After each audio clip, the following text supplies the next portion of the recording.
My name is Maria Isabella Estrada Surio Phillips, and I am 66 years old, born in October 25, 1959. I am married to an Australian named Gary Michael Phillips. He is from Melbourne, Victoria specifically. We got married in October 14, 2000. And then I moved into Australia in June 5, 2002. My life in Australia wasn't really right. It was challenging at first because it wasn't really easy. Kasi doon ko na-experience na hindi pala lahat ng migrant namumuhay ng maramya at talagang they also have to run through the hardest kind of journey bago nila ma-experience kung ano man yung na-experience nila sa ngayong karamihan o kaginhawaan sa buhay. Kasi katulad ko, nag-start din ako sa wala. Dahil siyempre migrant, doon ko naranasan yung gusto mo magtrabaho kasi gusto mong bilang starter, gusto mong magkaroon ng kaginhawahan at gusto mong ma-prove yung sarili mo, magkaroon ka ng accomplishment. And doon ko nag-start sa pagkakaroon ng trabaho na talaga namang hindi naging madali. Doon naghanap ako ng kakilala na isang Pilipino din. Eventually, na-meet ko sa kalsada, and then talagang naghanap ako. Talagang sinabi ko, I'm looking for a job.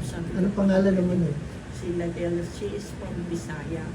She is from, I just do not really remember the place where she come from, but she is also married to an Aussie, not realizing that we just live across the road. Kasi originally we live in a block of unit in Carmichael Street in West Footscray originally, and then not realizing as I bumped with her on the street in West Footscray, that's where I found out that she also lived just across the road where we live. And then nakikita ko siya, and then one time I took the courage to speak to her and ask for her help. So sabi ko, baka pwede kasama naman sa trabaho mo. And then, ayun, later on siguro naawa siya sa akin kasi lagi ako naglalakad doon. Kasi nagtitake siya sa makahanap ng trabaho. Pero aside from that, talaga namang nag-struggle din ako dahil I tried to put in an application, my resume 10 times a day para lang ma-hire, para lang makahanap ako ng trabaho. And then si Ladel, sabi niya, sige Maria, gusto mo sumama ka sa akin. Sabihin ko sa boss ko na isasama kita. Until after a while, so sinama niya ako kasi mag-Christmas season nun kasi I came there in Australia like June. So malapit na yung mga marapit ng mga vacations. So sinama niya ako. And doon na yun ang first job ko. Ang first job ko yung magbalat ng patatas, sibuyas at carrots. Napakahirap kasi we are in a cool room, and imagine mag-start ako ng 5 o'clock in the morning and then 5 o'clock in the afternoon. All the cash on hand. Talaga naman pag-uwi ko, magang-magamot ko kasi luha ng luha sa kababalat ng onion as big as this, talagang napakalalaki.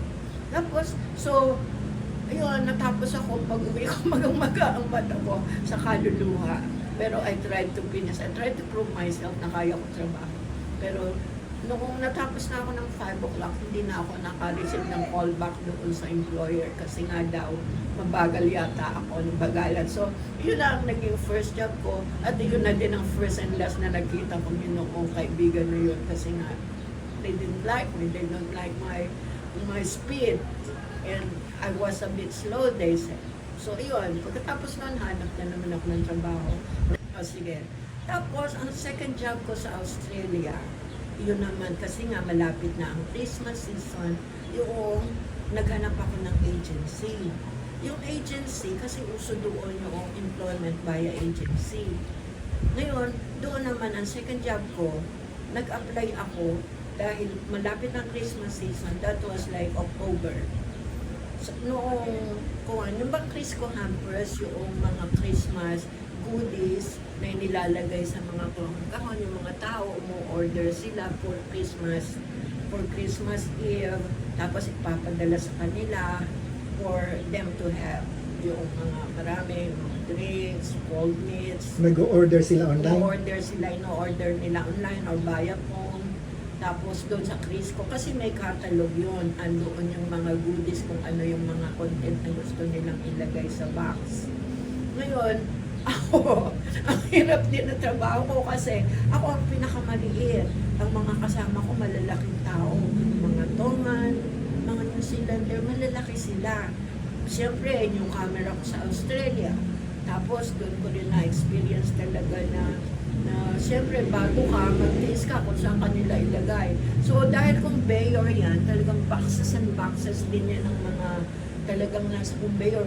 Tapos doon mo ilalagay yung pick pack. Eh ang nakalagay palagi sa akin mabibigat, katulad ng 2 liter na soft drinks, halimbawa, Coke, Pepsi, and then pick upin ko from my left towards my right kasi yung boxes kailangan andoon sa right side. Ngayon, dahil sa bibigat ng dala ko, there was a time na yung dumating sa point na ang nilalagay ko naman ay mga bote ng alak. Ay, naku, pallets and pallets of wine. Ang nangyari, dahil siguro sa pagod ko, sumakit na nag-ibay na yung aking balikat at braso. Ay, nagkahulog ka mo yung alak na ganyan. Buti naman, na-save naman ako kasi wala namang nabasag. Kasi ang bigat talaga namang boxes and boxes of wine, lahat mabibigat. Ang mga kasama ko, mga parang kumpete lang, andun sila sa unahan. Tapos, ang ilalagay lang nila, either lollies, biscuits, or yung mga kumpete para lang maging, yung kasi Christmas Pang-inserts lang. Oo, pang-inserts lang. So ako naman, pag uwi ko, hindi na ako makagulapin sa pagod. Kasi talagang masakit ng balikat ko dahil yung braso ko. Kasi kung hindi ako mag-take ng paracetamol, hindi talaga ako makakatulog. Eh yun, aside from waking up early in the morning, almost winter time na nga pala noon. Patapos na ang winter, pero winter time pa rin noong mga time na spring. Tapos ayun, mag-aabang ako ng train. I have to wake up early, 4 o'clock, para makarating ako ng 7 o'clock time schedule sa mga factories. Anong suot mo dun sa factory? Ang suot ko nung first time nung ako nandoon sa balatan ng carrot, sibuyas at patatas, nakakuha na ako yung gumboots. Yung gumboots, ano ba yung gumboots? Parang bota sa baha? Yung kasi madudulas ka kasi wet yung flooring, tapos Slipper, siya. non-slip Oo. boots. Oo, yung parang bota siya. Tapos, ang tawag nila is gumboots. Ngayon, yun ang suot ko. Tapos, nung doon naman sa factory na, yung sa Crisco hampers, kasi nga mga kuwan sila parang mga dry goods. So, okay lang, nakasuot ka ng runners. Tapos, nung isa na, so matatapos na yun kasi for 6 months lang eh. So, matatapos na yun dahil malapit ng mag-Christmas. Along the way, minsan paglalakad ko pauwi, may nadaanan ako na another employment agency. Doon ako nag-apply naman uli ng another factory working. Doon ko na-employ naman yung mga spices. Mackenzie ang pangalan ng factory, pero ang ginagawa namin, nagpapack kami ng mga spices katulad ng mga curry powder, all powdery goods katulad ng mga peppercorn, yung mga nasa small canisters, nilalagay namin yun. Tapos siyempre mga kuwanding yan, malalaki kasi yung madami talaga kasi madami kami dapat na makumpleto, ma-meet na quota. Ayun, doon ko naman na-experience yung talagang pagod ka na rin. Although it's a bit and a lot lighter kaysa doon sa ako nagtatrabaho sa Crisco hampers. At I felt like a little bit more settled and valued doon to sa Crisco hampers kasi dito ko na-experience yung medyo magbait sila, hindi nila ako sinisiklude, yung parang inibigyan ko sibilasyon ka doon ako naka-experience na niregaluhan pa ako ng kasi mag-i-Easter na noon yung malalaking itlog, yung parang Easter eggs, talagang malaking basket, tapos malalaking itlog. Ay, tutuwa naman ako noon. Itlog lang na eggs, Easter eggs, malalaki talaga. Pero later on, I realized, sabi ko, I think factory work is not really for me kasi I felt like it's kind of mind-numbing. Yung parang bang walang progress ang sarili ko na parang hindi ko nagagamit ang isip ko na pick pa, puro ganyan lang. Tapos, ayun, so sa paglakad-lakad ko, pero nakatagal ako doon, gusto nila akong i-absorb na maging regular employee doon sa Warren McKinsey. Eh, medyo kuha na ako doon. Ang gamit ko naman doon na sapatos, yung parang, yung kuha niyo ko. Steel toe. Oo, yung steel toe. Non-slip Oo, boots. non-slip boots, pero steel toe. So mabigat kaya yun, mabigat na suot yun. Pero iniis ko din yun. Kasi it is, my foot has to be protected kasi nga yung mga... Walang upuan yun. Oo, wala. Lagi kong nakatayo. From the start na ako magtrabaho sa Australia, wala. Lagi akong nakatayo talaga kasi factory eh. Tapos, nung kuha na, ayun, sabi ko, hindi itong para sa akin, hindi ko magamit ang puta ko, tsaka para bang napaka-mind namin nga, manhid, kasi nga pick-pack. Yan lang ang trabaho ko. So, walang calculation, walang interactions, kaya ka lang makapag-usap sa mga kapwa mo doon dahil break time, meron kayong 15 minutes, break in between, tapos 30 minutes lunch time, that's it. So wala, talagang, pero doon ako dahil naglalakad lang talaga ako, nagko-commute lang ako, nagkakas ng train, ganyan, wala, napakahirap, dinays ko yun. Pero may mga tao naman na nag-o-offer sa akin ng lift, kaya lang, nag-ingat din ako kasi para lalaki din. Nagko na lang ako. Nag-tiis na lang ako maglakad. Noong ako ay nag-call na in-opera na ako kasi nga sabi ko, I don't think that was my really something that I have to look for. So, ginawa ko, nag-enroll ako, nakita ko, siyempre nag-scan ako ng mga papers ko, nakita ko na I'm qualified for a 500 hours English studying English through AMES para sa mga migrant. Dahil dumating nga ako. Ano eh, English second language English class. as a second language. ESL sa Amerika. Yun, AMES ang tawag. Yun ang nag-host sa amin. Pero libre siya ng 500. So sa pag-aaral ko, kasi parang two-story siya eh, building siya. Sa pagbaba ko, nakita ko ngayon, nakakailang linggo pa lang ako, nakita ko na nag-o-offer sila ng aged care course. Ngayon sabi ko, ay, parang kukan ko ito. Parang I was prompted to go down and out of curiosity, lumapit ako sa counter. Ngayon, dahil migrant naman na ako, and permanent resident na ako doon. So, kasi na-count nila yung time na andito ako for 1.5 years. So, it took me only a few months na nandun ako dumating sa Australia. Pini-R nila agad ako. Tapos, nung doon sa AMES, nakita ko doon ako nag-enroll ng English. Pagbaba ko, kinuwan ko na nag-inquire na ako na kung pwede ako mag-enroll. Sinamahan ako doon ng teacher ko sa English, na functional naman yung English ko. So, na-enroll ako ng aged care course.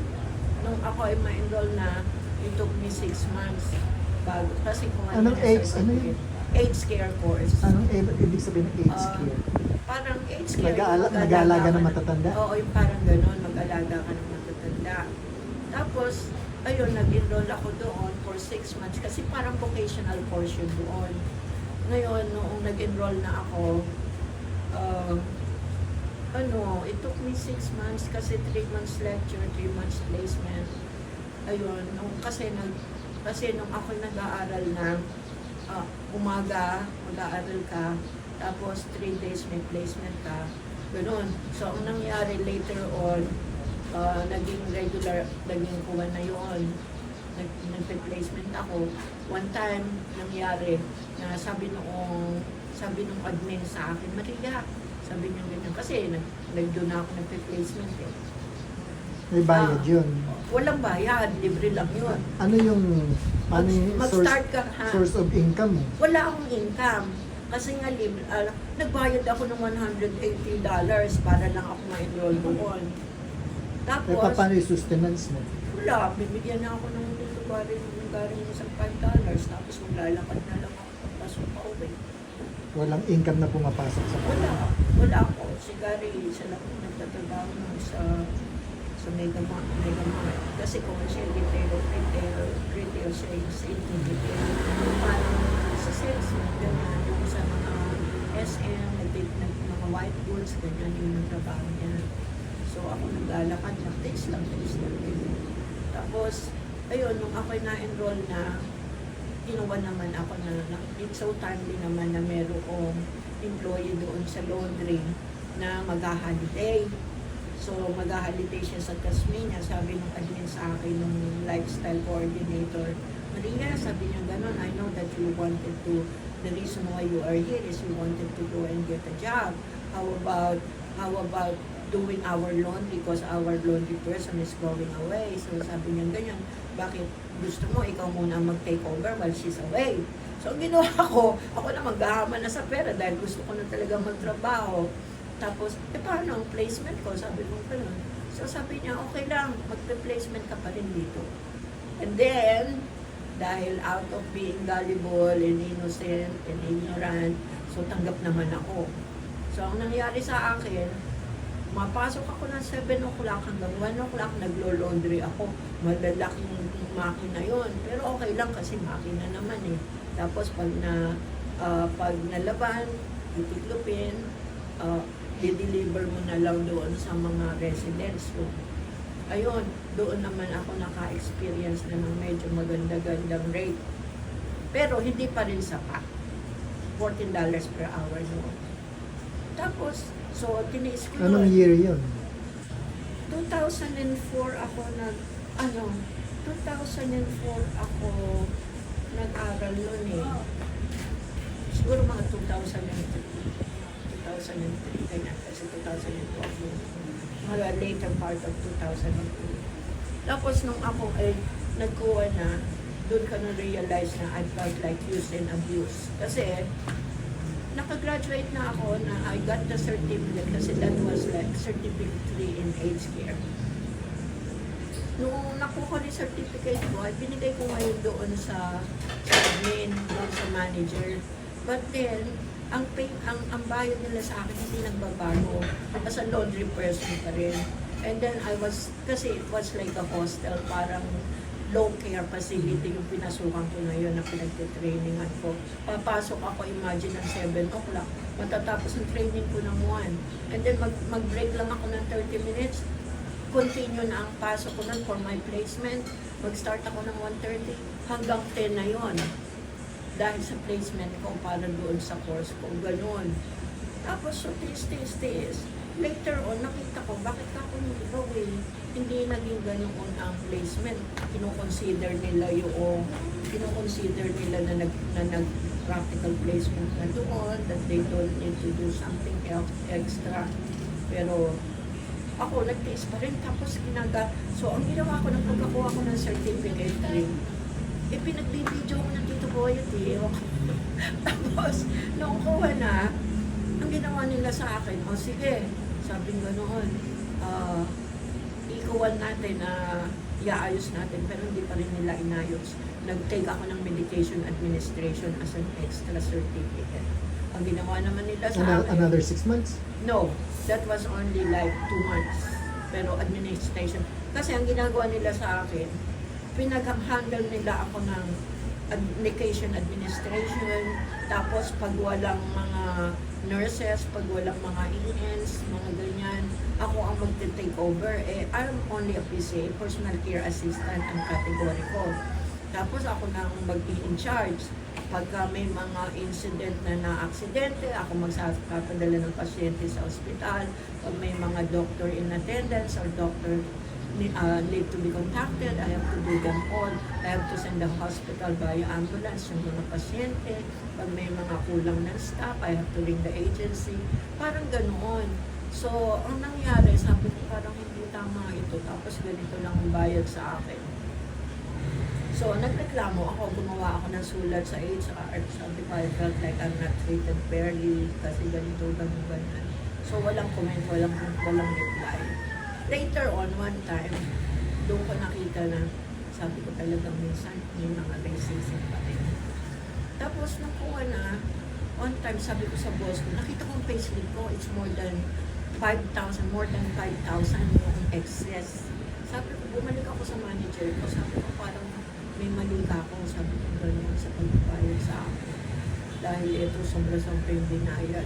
Not realizing na yun pala ay payback doon sa aking mga time na pinagtrabaho nila nang hindi nila ako binayaran. Retroactive. Parang gano'n. Nasabi sa akin ng manager, oh no. That's fine, sabi niya ganyan. Pwede mong gastusin ang lang yan, and then maybe later on, sabi niya, bayaran mo na lang ng unti. That's how I was told. At sabi ko naman, no. I don't like to keep the money that's not mine. Sabi ko naman, please take it. Sabi ko naman, I don't like to keep money that is not mine. So, they have took it back from my bank. Now, tapos later on, prior to that, after that, sabi ko, I don't feel like I'm good in here. Ang ginawa ko, nag-further study na naman ako. So, ang ginawa ko, mag-aaral uli ako, sabi ko gano'n. Pero before that, isinet up ko na yung mga gagawin ko. Kailangan, Umalis ka sa trabaho? hindi ako agad umalis. Ang ginawa ko, habang nagtatrabaho ako, nag-save ako para makapag-aral ng mag-drive kasi wala namang kotse si Gary. Tapos, pag nagsisimba kami, para kami naglalakad lang kami, ang layo-layo. Tumatawid kami sa release ng train, sa highway, para kami makarating sa church on Sunday. Ayoko naman din kasi na-request sa mga brethren o sisters ko na makikisakay kasi nakakahiya. Tapos, nung kuha na, sabi ko, mag-aral ako mag-drive. Kasi si Gary, being epileptic, sabi niya, hindi siya allowed mag-drive. Pinawalan siya ng doktor at one point in time, so hindi siya mag-drive. Ngayon, ang ginawa ko, habang nagtatrabaho ako, nag-aaral ako mag-drive. We don't have a car, so I just rely on my teacher's car. So, ayun, ang mahal kaya ng bayad, $35 ang 1 bayad. hour. No, An hour? 45 minutes only. Back then, that was the money was so mahal. Tapos nagtiis ako noon. Tapos nung ako nakakakuha na ng income tax, pag taxation year, iniipon ko yun. So hanggang makaipon ako ng pera na almost 10,000. Yun ang first car na nabili ko. Na second hand lang, pero malaking bagay ang tulong sa akin. Nakabili na ako. First car mo? First car ko yung Mitsubishi Lancer sedan. Tapos, nung ako'y marunong na mag-drive, sabi ko, ay, magkukuha na ako, mag-aaral ako ng nurse na PN, Division 2, sabi ko gano'n. Nung nag-aaral na ako, ginagawa ko naman, mag-aaral ako sa umaga, magtatrabaho ako sa hapon.